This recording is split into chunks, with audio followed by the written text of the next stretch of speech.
Nous allons examiner la création d'utilisateurs. Créons des utilisateurs front-end. Cela inclut la création d'un groupe d'utilisateurs.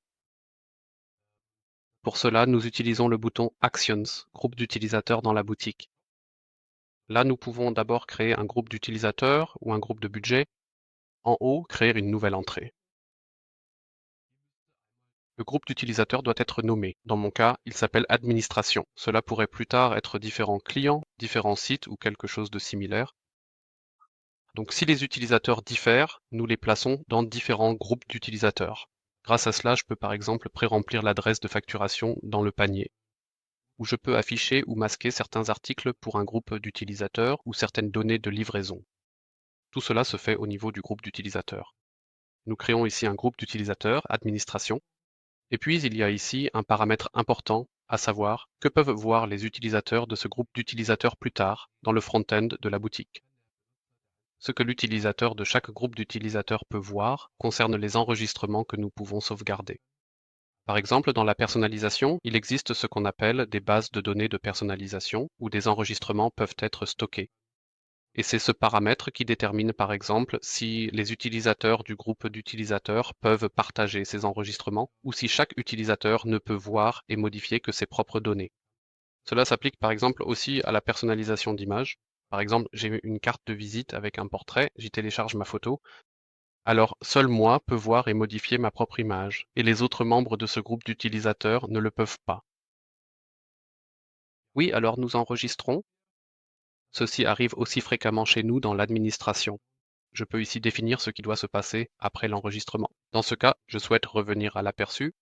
Voilà, le groupe d'utilisateurs administration a été créé. Nous voyons qu'il a reçu un identifiant. Il n'y a pas encore d'utilisateur. Et maintenant, nous allons créer un tel utilisateur, un utilisateur front-end, en cliquant ici sur Utilisateur.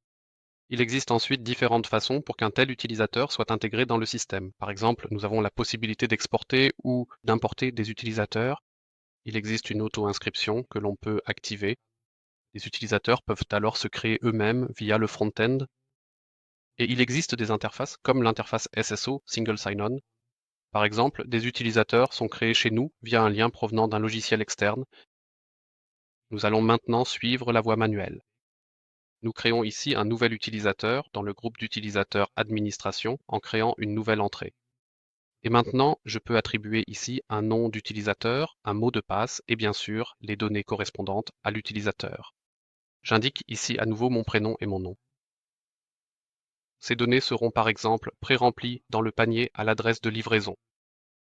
Ou bien j'ai même la possibilité, dans la personnalisation, donc lorsque l'utilisateur se connecte et ouvre la carte de visite, que le prénom et le nom soient déjà pré-remplis à partir de l'utilisateur.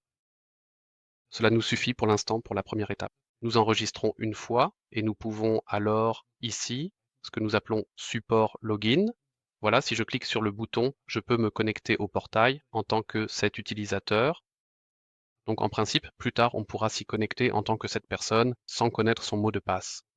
C'est ce qu'on appelle le support login. Et maintenant, nous voyons aussi pour la première fois la page d'accueil. Voici le slider que nous avions téléchargé. Le texte de la page d'accueil, nous avions dit bienvenue, il est fixé dans le modèle. Nous avions enregistré le texte de la page d'accueil. Nous pouvons aussi jeter un œil à la page contact. Comme mentionné, les informations de l'exploitant seront alors affichées sur cette page. Oui,